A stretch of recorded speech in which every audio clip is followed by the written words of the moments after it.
Hezekiah was 25 years old when he became king, and he reigned in Jerusalem 29 years. His mother's name was Abijah, daughter of Zechariah. He did what was right in the eyes of the Lord, just as his father David had done.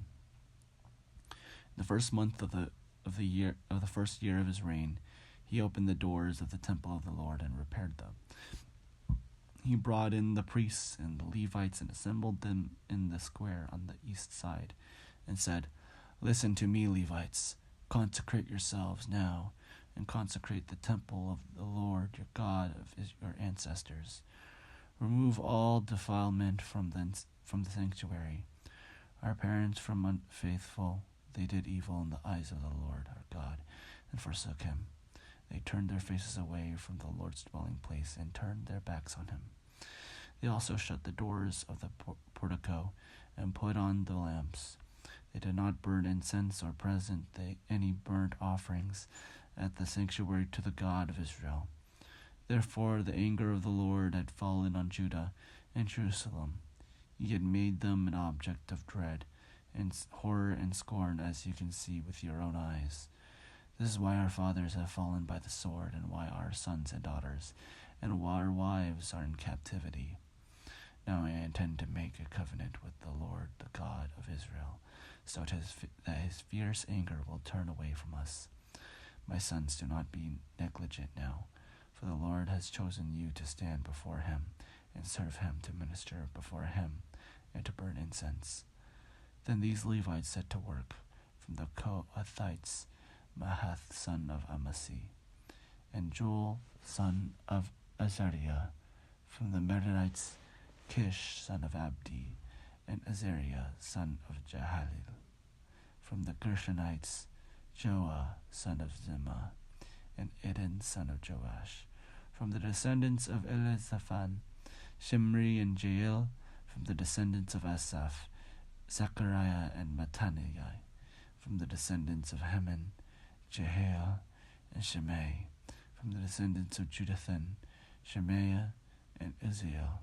When they had assembled their fellow Levites and consecrated themselves, they went to purify the temple of the Lord, and as the king had ordered, following the word of the Lord. The priests went into the sanctuary of the Lord to purify it. They brought out to the courtyard of the Lord's temple everything unclean that they found in the temple of the Lord. The Levites took it and carried it out to the Kidron Valley. They began the consecration on the first day of the first month, and by the 8th day of the month they reached the portico of the Lord. For 8 more days they consecrated the temple of the Lord itself, finishing on the 16th day of the first month. Then they went into King Hezekiah and reported, "We have purified the entire temple of the Lord, the altar of the burnt offering with all its utensils, and the table for setting out the consecrated bread with all its articles. We have prepared and consecrated all the articles that King Ahaz removed in his unfaithfulness while he was king. They are now in front of the Lord's altar."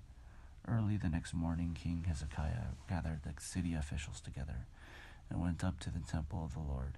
They brought 7 bulls, 7 rams, 7 male lambs, and 7 male goats as a sin offering for the kingdom, for the sanctuary, and for Judah. The king commanded the priests, the descendants of Aaron, to offer these on the altar of the Lord. So they slaughtered the bulls, and the priests took the blood and splashed it against the altar. Next they slaughtered the rams and splashed their blood against the altar. Then they slaughtered the lambs and splashed their blood against the altar. The goats for the sin offering were brought before the king and the assembly, and they laid their hands on them. The priests then slaughtered the goats and presented their blood on the altar for a sin offering to atone for all Israel, because the king had ordered the burnt offering and the sin offering for all Israel.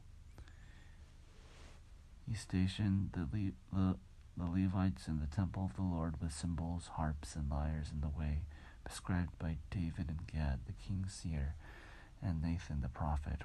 This was commanded by the Lord through his prophets. So the Levites stood ready with David's instruments, and the priests with their trumpets. Hezekiah gave the order to sacrifice the burnt offering on the altar. As the offering began, singing to the Lord began also, accompanied by trumpets and the instruments of David, king of Israel.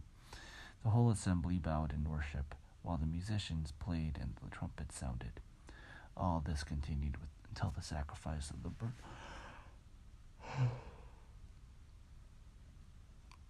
burnt offering was complete. When the offerings were finished, the king and everyone presented with him knelt down and worshipped. King Hezekiah and his officials ordered the Levites to praise the Lord with the words of David and of Asaph the seer. So they sang with praises with gladness and bowed down and worshipped. And Hezekiah said, "You have now dedicated yourself to the Lord. Come and bring sacrifices and thank offerings to the temple of the Lord."